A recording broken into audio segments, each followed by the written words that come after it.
আসসালামু আলাইকুম ওয়া রাহমাতুল্লাহি ওয়া বারাকাতুহু। ইন্নাল হামদুলিল্লাহ ওয়াস সালাতু ওয়াস সালামু আলা রাসূলিল্লাহ ওয়া বা'দ। আমি আজকে এত আনন্দিত যেটা আপনাদের কাছে ভাষায় প্রকাশ করতে পারবো না। এই ক্যাম্পাসে এসেছিলাম 2003 সালে। সেই সময়ের পরিবেশ আর এই সময়ের পরিবেশের মধ্যে কতটুকু পার্থক্য।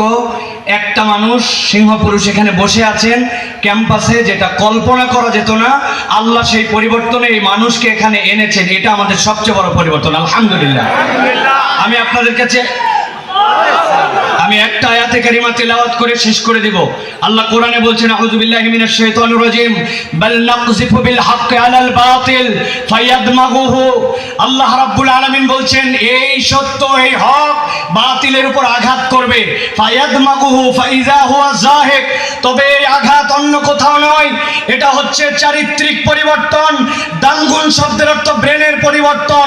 আপনার চেতনা, আদর্শ, আপনার নৈতিকতা, এইটা দিয়ে যদি ইসলামী বিশ্ববিদ্যালয়কে পরিবর্তন করা না যায়, বাংলাদেশে অন্য কোনো বিশ্ববিদ্যালয় স্বাধীনতার পরে প্রতিষ্ঠিত হয় নাই। এই বিশ্ববিদ্যালয় ইসলামকে লালন করার জন্য প্রতিষ্ঠিত হয়েছিল। অতএব এখানকার প্রত্যেকটা ছাত্র ছাত্রী, ডিপার্টমেন্ট, সেটা যেই ডিপার্টমেন্টই হোক, ইসলামকে লালন করে ধারণ করে পুরো পৃথিবীতে ইসলামকে ছড়ানোর জন্য এই বিশ্ববিদ্যালয় ভূমিকা রাখবে, এটাই দাবি আমাদের। তার পক্ষে প্রত্যেককে আমাদেরকে দাঁড়াতে হবে।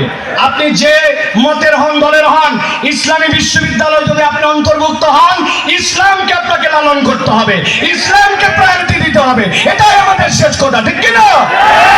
এই মাঠে আল্লামা দেলোয়ার হোসেন সাঈদী সাহেব কথা বলেছিলেন, এই জায়গাতে আমরা ভলেন্টারি করেছিলাম।